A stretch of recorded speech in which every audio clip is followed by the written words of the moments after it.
Y'all got something to do. I don't speak for everybody in the park, and I've been nice. I've been sharing my equipment. It was an interesting conversation, and he has a lot of legitimate gripes, and he has a lot of legitimate gripes against the media as a whole. And as I Those said, some people that of us know have and watch and opposing follow views. us know that was a tough conversation for me. And I initially, I'll admit, I got a little defensive. I had a little white fragility going on. I checked myself, and I shut up and I listened. But I'm standing and with my brothers and sisters. That's what it's about, you know. And he has a lot of legitimate complaints. And it doesn't matter at the end of the day in his mind how I as an individual operate. It is, you know, how it goes back to the protest porn. And we know some of the streamers out there, Changed. I was looking at the park a they couple go hours out ago. It looked very and chase different than the the way it looks protest now. porn. So now we're going to go ahead and respect the speakers. I felt it. The vibe of the park changed, and so I was like, oh shit, the vibe is changing, what's going on? So I had to walk around the park and see what was going on, because I seen my people, y'all started acting sketchy, y'all started doing stuff, y'all was seeking safety, y'all started making safety moves. So I was like, what the hell is going on? And so I need to clear the air. You know what I'm saying? I don't give a fuck about none of that shit, man. I don't care nothing about, man. I'm trying to tell y'all something, man. I don't give a fuck about none of them motherfucking Proud Boys, man, coming over here, man. I never did. I don't need no scary motherfuckers running around me talking about the fucking Proud Boys. I appreciate it. The fuck are we gonna do? Aubrey, thank you I so don't much. need y'all. And I'm not speaking specifically to any people, but I'm saying I don't need y'all. This is serious, serious, serious motherfucking work we doing around here. Y'all white people don't grow up looking at them black and whites of people hanging from trees, of people being burnt. Y'all don't come from that. Love it, Nate. So you don't understand the particular type of terrorism. How could you? How could you really get with it? The white women relate to it more than the white men. Oh, because for the the white love of women God, know Brandon, you about gotta y'all's be fucking kidding me. oppression. Bye. The white women dig it because they know y'all get on them too. It ain't like y'all wasn't just raping them 100 fucking years ago at will.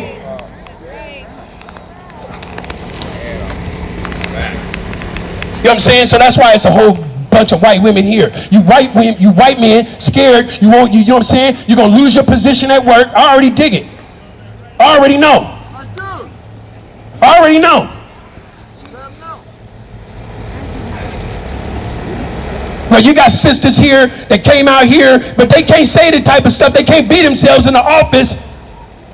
Let's Becky get. She's, you know, Tanisha. She was being a little aggressive. You know, we might need to have a talk with her. And her hair seemed out of place. I don't know. No, y'all, some of y'all laughing. It's kind of funny, but it's kind of fucking not. Now the vibe of the park changed. I seen some people that ain't never been in none of my rallies. Shout out. But I want to know what you're here for. I know what the fuck I came for. You dig what I'm saying? I'm not representing, you know, I had to think about it. It pains me, man, because I grew up in the 80s, in the 90s. Well, Rick, you don't the early have your 2000s. children hear that filth. Bye. And so I'm part of that generation that ushered in all that crack. That went through all that gang banging. I'm part of that generation. So I can look back with clear eyes and know exactly what happened. And so I didn't come out here with no blueprint on how to start a 501c3 or none of that. I cried on my couch. I went through some emotions that I haven't went through in a long time. And I said, I got to do something. I'm not going to just sit on my couch and talk about what the white man is doing to me. I'm going to get out there in the street. But since I've been dealing, excuse me, sis, I'm talking. You're going to interrupt what I'm saying. You're going to interrupt what I'm saying. Can you please just not do that? Man, no, I don't need you. I'm a grown ass. Every day, I mean, every night. You got to be so selfish like that. Because you interrupted me while I was talking. Since I was in the middle of the thought, but you could have just waited. You could have, but you still won't.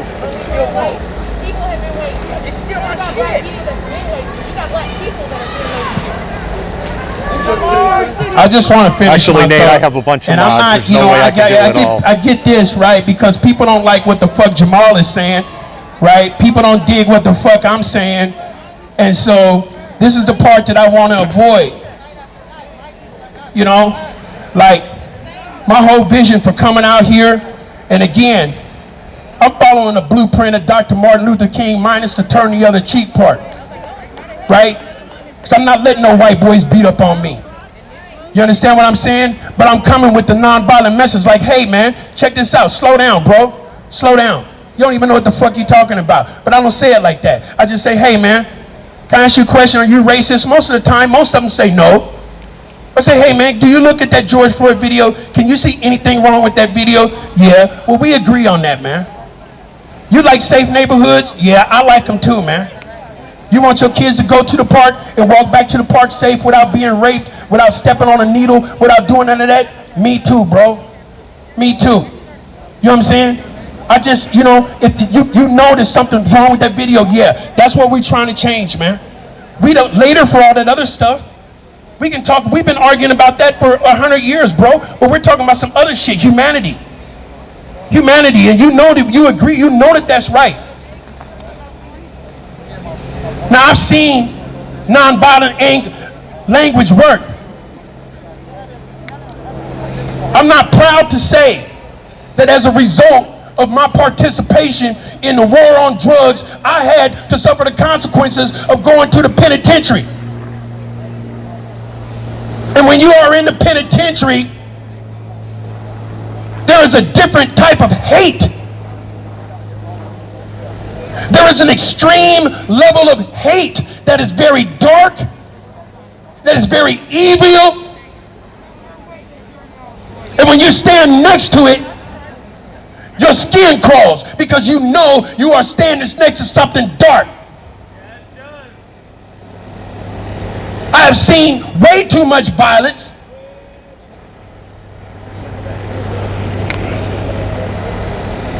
And I don't want to see any more innocent blood get shed for no good reason.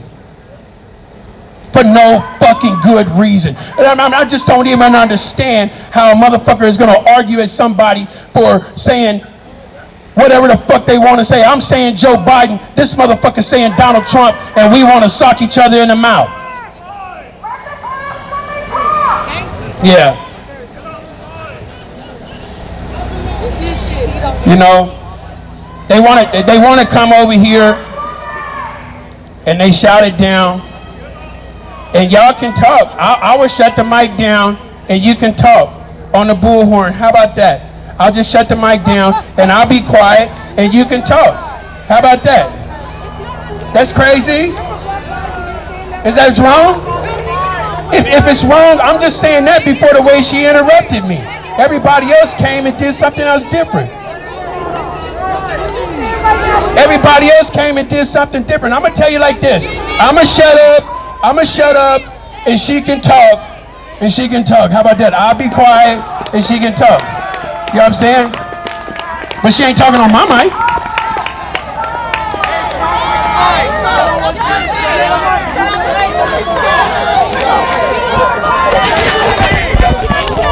Yeah. So this is gonna be hard. I was already ready for this. So some of y'all gonna be turned off. Some of y'all gonna be turned away. This is how the split happens all the time. If you would have been, everybody else came up respectful. Everybody else came up and said, hey bro, when can I get on the list? She just came and interrupted a man when he was talking. And I would never interrupted a sister when she was talking. You and I had a respectful conversation earlier. You know that. And you know how I come across. That means all the time. That means to protect their voices. Do not be selfish. This is not a movement for you. This is a movement for all of us. So what I can glean from the situation here is that the individual that's been speaking is somebody that tends to hijack the podium, so to speak. No, not her, him. That he's somebody that just kind of goes on and on and on, not her. Yeah. No, we're good. Cause yeah, I get it. Cause you just walk it up and you heard mid said it. Your attention just for one moment. I just try to explain to the viewers. In the United States of America, there is only 2 Freedom Days. The first Freedom Day is July 1776. The second Freedom Day in the United States of America is June 19th. When you put the 2 of them together, you come up with this, what we're experiencing today, emotions, excitement. Excitement because we all have a job to do. We can't get caught up in our personal adventures. So again, what I was starting to say, the man that was speaking what you got to understand has a is history, this is a apparently, revolution. of just it is endlessly not a black, talking. It is not a black And revolution. so he was way over. This is a revolution. What you're seeing right now stemmed from 1776, July 4th. Again, I represent June 19th. And as you can see, 1865. Understand this. We are here for a purpose, to come together. This is a white man's revolution. My friends ask me, well, how come you don't join in the revolution? I do participate in the revolution, but this is a white man's revolution. We did this in 1954, 1955, 1965. We did it in the civil rights struggle. Now, everything under the sun has been done more than once. This is the second revolution, and you got to start respecting it. You can't break it down to petty personalities. This is why you got Proud Boys and Black Boys and Green Boys. To hell with that. We got human beings that are suffering in this nation. We got a fool in the White House that's gonna drive us all crazy. If we let him. But the way we don't let them is let the white people lead this revolution. And let us join in with them. Moderators, message A. Moderators, can you send message A?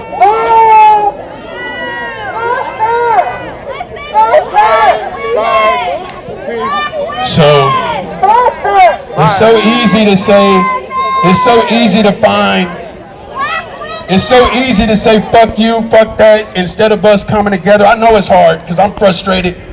And I invited Lynn here. I invited Lynn. You know, you weren't asked before her. You weren't asked before Lynn. Lynn was on the list way before y'all showed up. And I do want to work with you. I want y'all to hear that I want to work with you. And this is the hard part.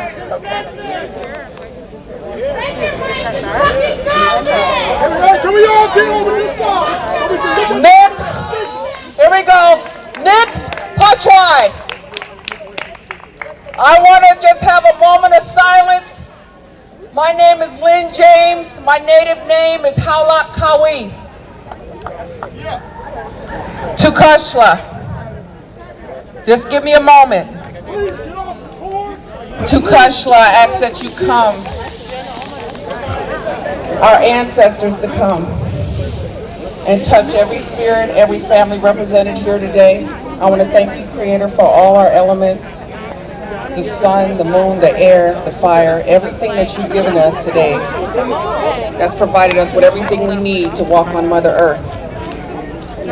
I'm a tribal member of the Yakama Nation, enrolled tribal member. I'm the Squamish Cowlitz Indian.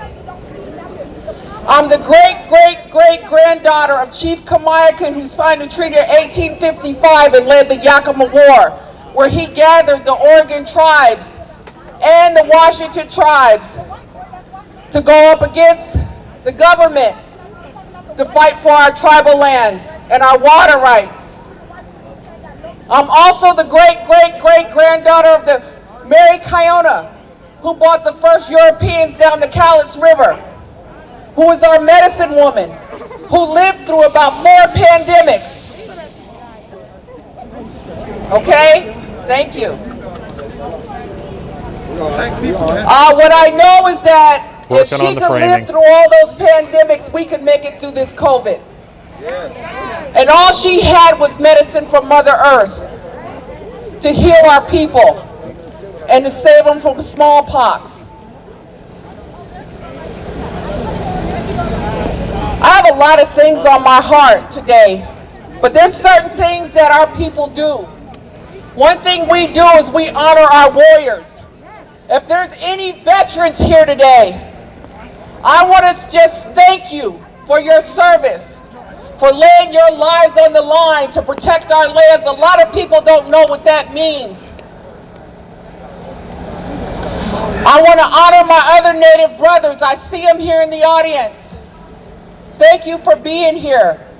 A lot of people say that I'm double angry because I'm Native American, I'm Nigerian, I'm Batu, and I'm Cameroon.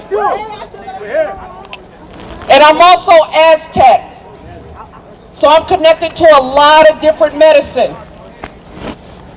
But today I'm here because I've been speaking a lot about social justice.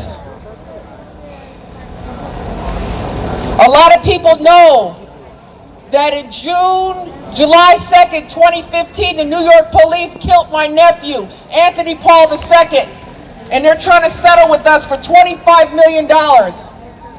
My nephew is not for sale.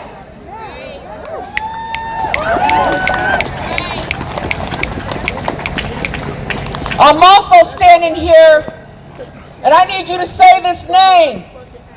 Tacoma Jackson, say it. That is my best friend and husband, who's been locked up unconstitutionally for 21 years. And I'm going to tell you how he's been locked up for 21 years unconstitutionally.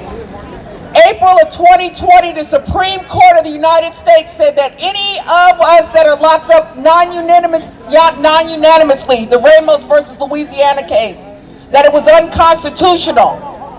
He's been locked up 21 years on a non-unanimous decision. And yeah, there's state habeas corpus teams. His clemency is sitting on Kate Brown's desk. And his post-conviction team, there's 3 different legal teams trying to get Tacoma out of jail. Tacoma Nathaniel Jackson means he's a gift from God, is what his name means. The hard part about this is he caught Crohn's disease from the food in the prison. And now when they put those prisons together for the fire, there was people positive for COVID. So he still might not get out alive because they didn't keep those people apart. They were 2 feet apart. I had a press conference with 4 other families with his state habeas corpus team about what they did with these inmates. So people talk about Black Lives Matter, but until the systemic racism is dealt with, we're just talking. Until the laws are changed, until they let our brown and black brothers out of these constitutional slave ships, these new modern day slave ships, there's not going to be no peace. A lot of people say Black Lives Matter. Well, what I know is my grandmother didn't care if you was neon green with polka dots. If there was breath, there's hope. And she would heal you.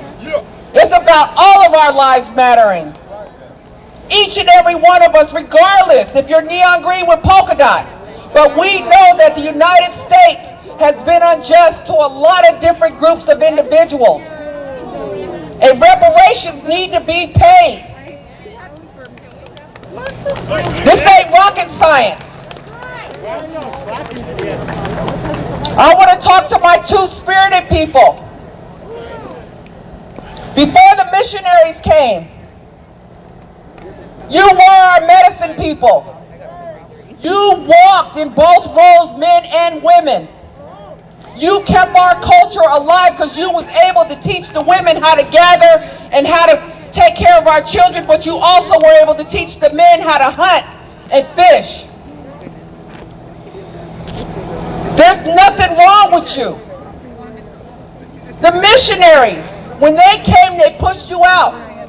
Our indigenous brothers and sisters in Hawaii have moved our two-spirited people back into our educational systems in order for them to keep their culture alive in the Hawaiian Islands.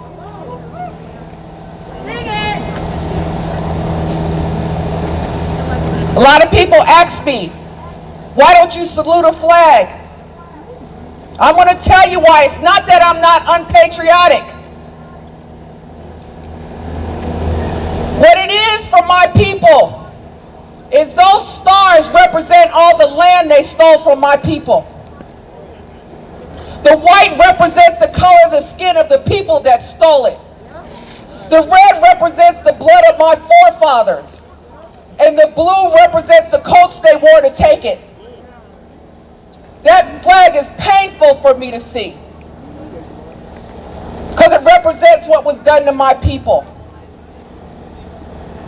That's why I don't salute that flag and honor my ancestors and my grandfather, Chief Kamaikan, that died in order for me to be here today. A lot of people ask, how can I help? Write a letter to the legislator.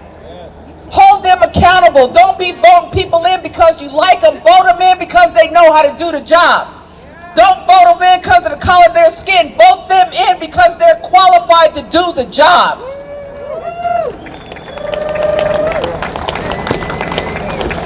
Another thing I'm struggling with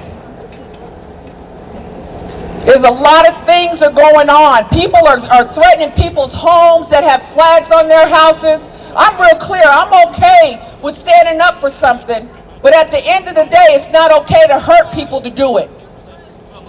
I know that this country is using brutality and violence to get their way, but two wrongs don't make a right. Amen to that. Two wrongs make a wrong. And I know it's hard. But what I know is that we've been given this opportunity to make a difference, and we need to make it count. It's about standing together, unified, solidarity as a people, and let them know we want changes. We want our brothers out of jail that are there unconstitutionally. Abolish prisons. We want things put in place for them when they come home. You stuck them there, now you need to take care of them and reform and do some educating for these brothers and sisters that have been locked up for decades. They need us. Like my nephew. There was an anonymous call made when my nephew was having a mental crisis. He was in a room in his boxer shorts, and they said he was on drugs.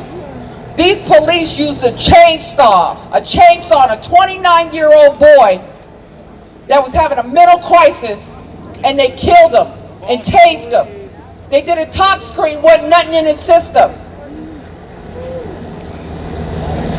That's the stuff that's gotta stop.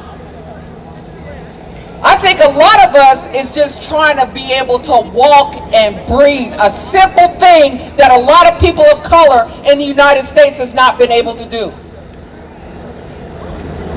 We want to be treated fair and just like everybody else, not getting pulled over in our car for the color of our skins. I have tribal plates on my car. The police have stopped me and asked me, are you allowed to drive that car off the reservation? I told them, well, call the tribal council and my cousins and 14 tribal councilmen and ask them if I could drive this off my reservation. He said, I see you have princess on your place. And I said, yeah, because I'm Yakima royalty. He said, oh, I thought you were a diplomat. I said, well, I'm pretty close to it. And I believe in my heart, when we know better, we'll do better. We need to take what we have and this momentum we have and use it in a good way. Like one of our chiefs said, together we stand, divided we fall. Together we stand, divided we fall. And it's about equality. Agreed, Brianna. It's about That's a great justice. comment. It's about love. A lot of the people here today are connected to the earth. We stand on the back of our ancestors, and if we do it the right way, our ancestors will guide us. What we're doing ain't nothing new. My family's been fighting the governments forever. Literally. Forever. Literally. And we're still here. Because we stood together as a people, and we got together. There was no big you, little me's. And we stood together and we moved forward and we helped our people and we kept each other alive. We kept our culture alive. I stand here today in a traditional dress. And if it wasn't for my ancestors protecting us and walking in a good way and being humble and asking for what they need and want and sticking to it and not giving up 5 minutes before the miracle, I wouldn't be here. A lot of people ask me, you know, about alcohol and drugs. I've been an alcohol and drug counselor for 28 years. Woo! And been clean for 28 years. Woo! Woo! A lot of people don't understand. When you're under the influence, your decision-making, impulse control, and moral compass goes out the window. You are not walking on the red road. Woo! True.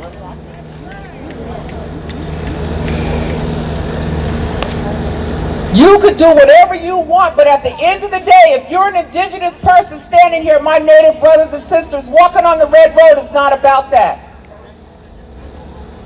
Our native identity, our nativeness is about our legal issues, our social issues, and our personal purpose. That red road means that we have to be balanced spiritually, emotionally, mentally, and our environmental has to be balanced. Because if it's not, we're in trouble. So today, I want to say that fear, turn it into faith. Because I know why we're trying to figure it out, Creator's working it out.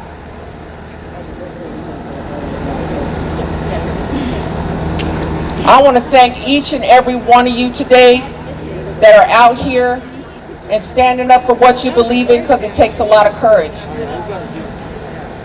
Just stay encouraged. No matter what it seems like or what it feels like, don't give up. That's why I stand here today, because I'm not giving up on Tacoma and them inmates inside these prisons. They're working to try to get me a sit down with Kate Brown at this point.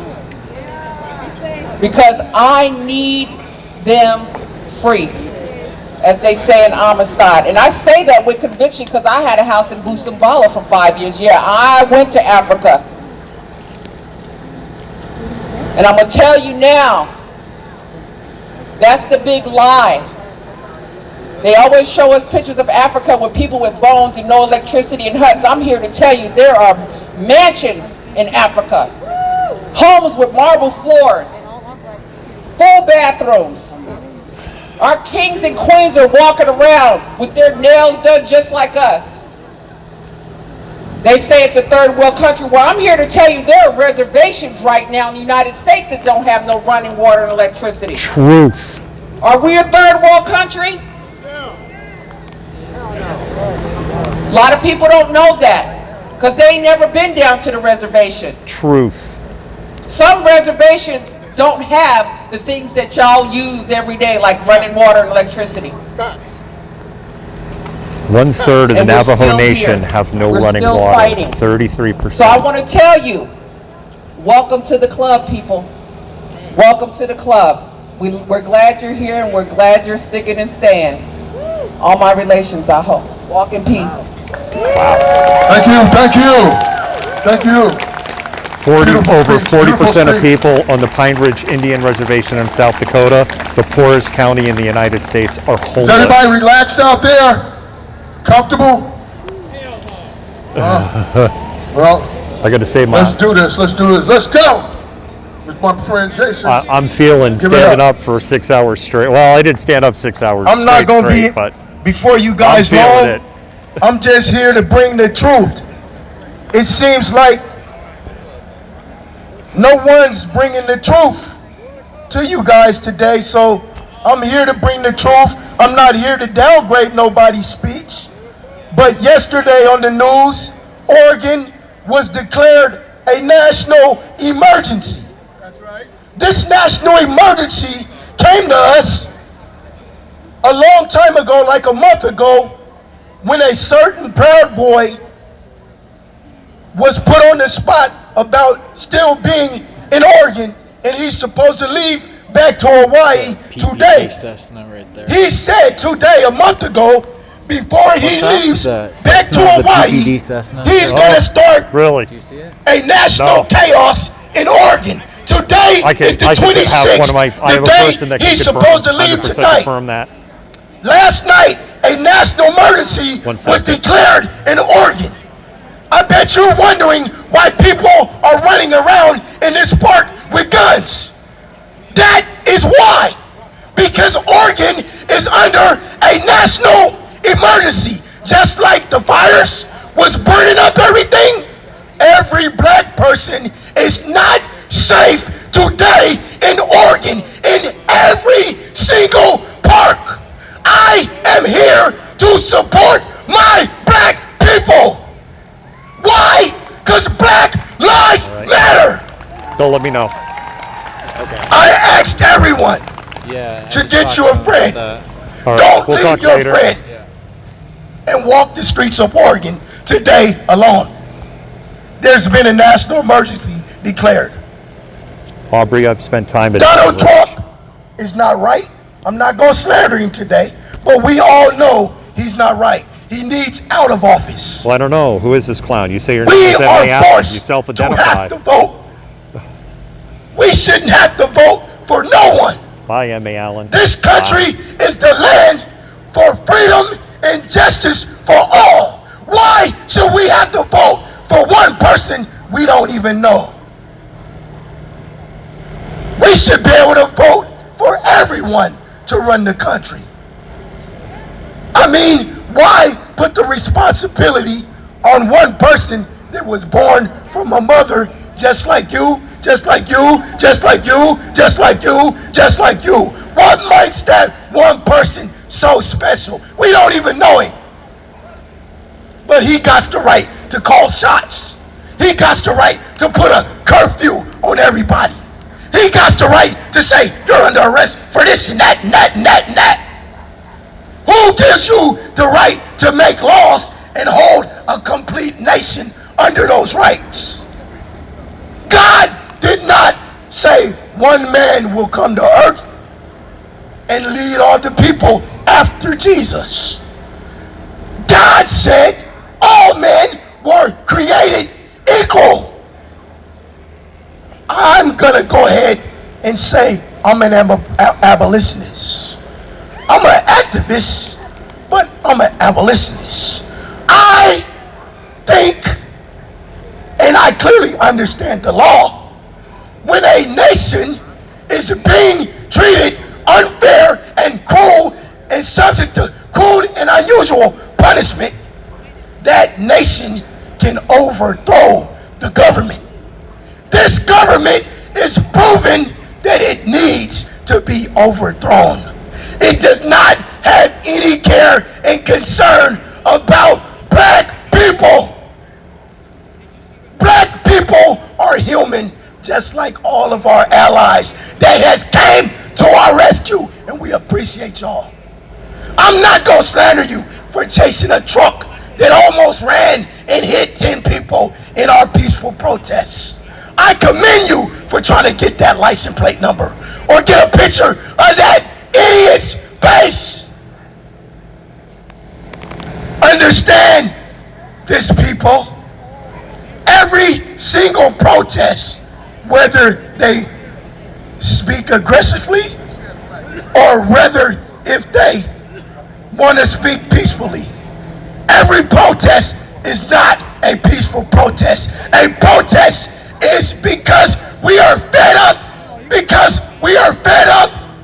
over the injustice that we've been seeing. And that's why we protest. We don't want to come out here for this, but we're forced to because they're doing wrong and don't want to clean up their act. I'm done today, y'all. I love y'all. Protect yourselves. Defend yourselves. Understand, Oregon is declared a national emergency because black people have been threatened. I love you. Thank you. So, I have to adjust one little thing here, Malcontent, so... Can I get Sasha Greer come up here? Everybody who walked with us to Salem, come up here. Next we got up here is Marcus Evans and me, Idris Phillips. We were after, and we're gonna let you know what's up with where we stand at this protest park. So Marcus Evans, would you please come up here? Sorry about showing And, the grass for a minute. let's break it in. I had to move something.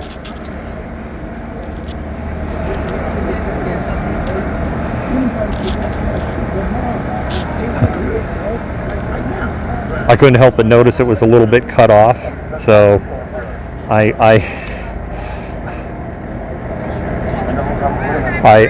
hope that I noticed it was a little cut off. So I'm hoping people weren't sending money to the slightly cut off Venmo at the bottom. Part one, because if you did, we didn't see any of it. All right, here we go. And I just did it more, not because, hey, put money in the so tip jar. I hello did it more everybody. as I just want to make sure. If anyone wants to get closer, it'd be cool. We could get a little closer. I understand we're trying to social distance, but we're looking a little scattered right now. So yeah, I'm here to just introduce Idris Phillips and myself, Marcus Evans. Hey Dora, welcome to the show. Since the protest has started, we have tried to contribute what we can as far as offering, you know, a positive voice and also another body when it comes down to people getting shot and everything. So since then, we have started a nonprofit organization, a outreach called Aim for Total Equality Revolution. The acronym is AFTER. We both have different sides of the Community Outreach Center. You gotta hang that up. And so we're both handling different sides of it. We're both the founder of it. We both have a different approach on what we want to bring back to the community and how we want to reach the community. So until we get this figured out, okay. So I'm gonna let you go ahead and talk about your program, and then we'll talk about mine. Okay, well, so check it out. My name is Idris Phillips. I'm definitely about my movement, about the movement. So where it starts for me is 26 years. I was homeless. 26 years. I was a full-blown drug addict. Dealing with police on a day-to-day basis, being herded, being pushed around, being oppressed. Today I say I put myself in some of those situations, but a lot of those situations I didn't deserve. But today I'm 2 years clean, or 2 years, 4 days clean and sober. And that 2 years, 4 days clean and sober, I'm making moves to change lives, to change my community, to bring hope. Me and 15 others walked from Portland to Salem we walked from Portland to Salem to go speak with Governor Kate Brown. We didn't drive, we walked. We walked. So we can process some shit. I gotta risk. So we can process some shit. So I can feel the pain in my legs and give me remind me of what I'm trying to do. Pain lets me know I'm alive. You know, so I had to get out there and I had a soul search, and we went out there just to find out she wasn't there. But check this out. We walked there knowing that might be a possibility. So I want to thank everybody who walked with me. Sasha, wherever she's at, she's right there. That's my version of the beast mode. She showed me how to walk. She also funded our walk. So give it up for Sasha.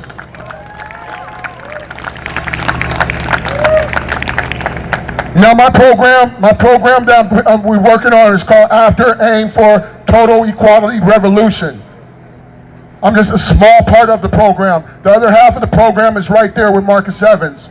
And what I'm running in part of my program is the drug rehabilitation part. The drug rehabilitation part. I've been doing this recovery thing and I fell in love with it. It beats doing drugs, drugging and drinking and drugging, destroying my community. I know we got things we got to do in this community to get it going better. But first we got to have a clear state of mind. We got to have a clear moment of clarity. We can't be out here drunk and off the influence of some narcotic, like the lady said, thinking we're gonna be walking on a straight and narrow path. It's not gonna happen. It can't happen like that. We gotta be a clean, sound in mind and body. We gotta be we got to be clean and we got to be sober so we can stay focused on the here and now. So my program is called ZILT, Zachary Latreille Tackwell Drug Rehabilitation Program. It's black founded. It needs help. It's built off the accountability system. We're gonna show people how to live. We're gonna get you homes. We're gonna get you homes. We're gonna give you a chance to be a part of a productive member of society and all that. The part of our program is gonna really help people out. That's what I want to do. That's what I want to do is help people. That's what I feel that I was born to do. I come from a long line of community leaders. I'm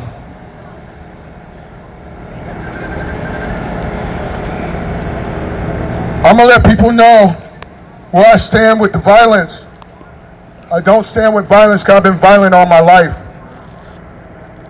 I've been violent all my life. I'm tired. You know, I'm really tired. I'm not tired enough to quit, but I'm tired. I don't want to go burn somebody's house down. I don't want to go break their window. I don't want to beat up on somebody. I just want to give somebody a hug. Or be hugged. I want to help somebody who's down and out. I want to help them up. I want to show them there's hope. You know? And when I see people out there helping one another, it gives me hope. When I feel helpless, I go help somebody. It gives me hope. This is what I do today. The after program is gonna help a lot of people. It's gonna help with our communities. I know we got people out there working to deal with these police people. We got people doing that. We got protesters doing all different types of things. This is how I protest. I'm not gonna tell nobody how to protest. This is how I protest. I'm not gonna disrespect nobody on their protest. But my goal in this protest is to help my people. That means anybody who makes under 70 racks a year, welcome to the club of blackness, because you're gonna be looked at just like me. You're in a poverty-stricken, you're poverty-stricken. You're living from check to check, you're looking just like me. I'm gonna be out here, I'm gonna stay out here. I was born here in Portland, Oregon, 49 years. I'm a second generation Phillips. You know, we descendants from Houston, but this is my home for 49 years. I never lived too far from this park. I never lived too far from this park. Northeast Portland is beautiful. It's beautiful. This is Irvington Park. Irvington Park. No, it ain't Irving Park. It's Irvington Park. Irvington. It's not Irving. It's Irvington Park. I was born here, I know. I know. MLK was Union Avenue. I know, I was born here. Jam sessions used to be in this park. I know, I was born here.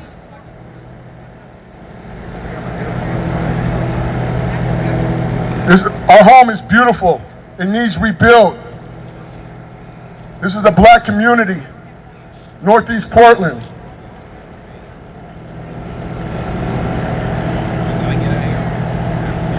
I'm gonna let my boy Marcus Evans Slim go into the part of the other part of the program. Thank you for letting me hear me out. Yeah, let's give it up for Idris, man. Yeah. So, you know, to start off, for those who don't know me, my name is Marcus Evans, aka Mr. Blessings. I always have this yellow rag, I always cast blessings. I've used this, I've been out here.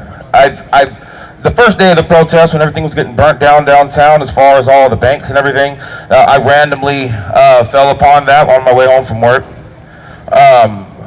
And you know, since then, I totally understand where that anger and destruction comes from. I totally understand where it was needed to get the names. I mean, to get the ears and the attention of the people whose money we were risking. So it's very understood. And I never, and the thing is, anytime, people have to really realize that when it comes down to protests, we all have a different protest. This is the lesson I've had to learn. You know, throughout this time, I've had to learn my discipline when it comes down to criticizing somebody else's protest. So that's one thing we have to keep in mind when it comes down to the affliction right now when it comes down to the United States, because there's so many different kinds of people who are fighting for the same cause. There's going to be so many different types of ways it comes out. So my contribution was, when I went to the protest, because it was really close to where I lived at downtown, I would go there, and when I seen the police try to attack or engage with the protesters, I would put myself in front of the protesters and I would just yell and repeat the word blessings. That's what I did. And for a lot of nights it worked, actually. It was a bit of a distraction for the police. They were saying that the first person that they were going to be able to touch was a guy with a yellow bandana flapping at blessings. There was no threat there, you know. I was a black life that I felt like was being heard. A lot of people were there, and anyone who tried to protect me, I wouldn't let them, because I wanted to be the first thing that they saw. So since then, I met Idris Phillips. He was out there. We were one of the two gentlemen who held the fence, one of the 4 or 5 gentlemen who held the fence up a couple times. Well, one successful time. And we've had this idea. So all that being said, you know, I've had the past of criminality. I've been to prison before, you know, for some you know, stick-up kid shit. You know, I've done my time, and when I got out of prison, I started my own company. I started my own business that still successful to this day. If you guys don't know, it's called Doc Socks. I sell socks, jewelry, and dogs. So, you know, when it comes down to accountability, there is a large portion of accountability that I think people are overstepping. Okay, just because a statistic says you have to be some way, that definitely doesn't mean you have to be. I'm a living testament to somebody who's lived on both sides of the fence. I've lived in the gutter, I've lived at the top of hills and beautiful mansions, I've lived in shacks next to the gutter, I've dealt with all different kinds of people, I've lived from East Coast to West Coast, I've been to prison, I've been to college, you know, and so I've always been somebody that's been able to stand above, or at least navigate my way through oppression. I will not tell you I'm oppressed. I'm very proud of who I am today, so I will not say that I'm oppressed. Not to say there's not oppression, okay? Yeah, and also too, when it comes down to this Breonna Taylor, it's a beautiful young blessings, Breonna Taylor. I do want to have my voice heard, because that was the whole thing is atrocious. It's very bad. It's you know, one of the worst things that could have happened when it come down for no one to be convicted. And one thing I want everyone to remember when it comes down to the aimless actions of the police, there was 45 shots shot, and the person who supposedly pulled the first shot the first was not hit. And there was other people hit in different rooms and people hit in different apartments. So that tells you the aimless actions of the police. So anybody here who does not believe that the police need reform, or at least need retraining and all that, that's a clear example there. And rest in peace to Breonna Taylor.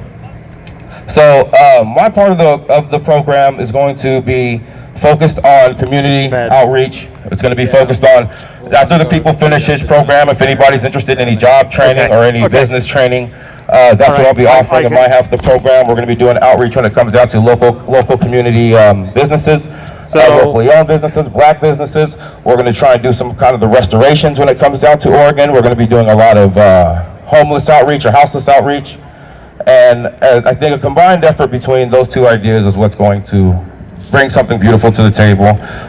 It's for total equality. That's part of the name. So it's, you know, we have to value the needs to bring everybody up. And so that's what I believe we're here for. I believe that that's what this is here for. I've been going for 6.5 hours. I want to thank Jamal one more time for bringing us out here and letting the locals talk, letting people talk. You know, if you can give it up for him one time. Yeah. And again, we are here representing AFTER, Aim for Total Equality Revolution. Please check us out on Facebook. My name is Marcus Evans. Check me out on Facebook. Idris Phillips, check him out on Facebook. And we really appreciate everyone who comes out and participates with us tonight and lends your ear. I believe that it's very necessary. Thanks again. Thank you. All right, Malcontent. So here's the deal. Shout out to everybody. I've been going for 6.5 hours, on music, and they're wrapping up. That's it. And I talking, need a little seen a time bunch to of stuff. sit. Those has been here. And What I the need to streams tell y'all will is end this, at 8 that this hours. conversation is heated. And I think this is a record for the longest we have streamed continuously. And we're going to start streaming again around 7:30. The other thing is I got to give the mods a break because they've been going nonstop as I've been going. And there's been a lot of like stuff you're not seeing behind the curtain, so to speak, to keep all the technology and everything running. I got, wow, and like I'm almost out of battery here. I just see this. So I need to stop for a little bit. We've all been engineered in this country. Here, one sec. So none of us are exempt from the bullshit. Yeah. So I'm going to go ahead and shut it down because actually the camera phone maybe has gotten too hot and it can't charge. And it's not charging at the moment. I got to give everything a break and me. So they're basically at the end of speeches here. We'll be back 7:30. Malcontent out for now. Stick around.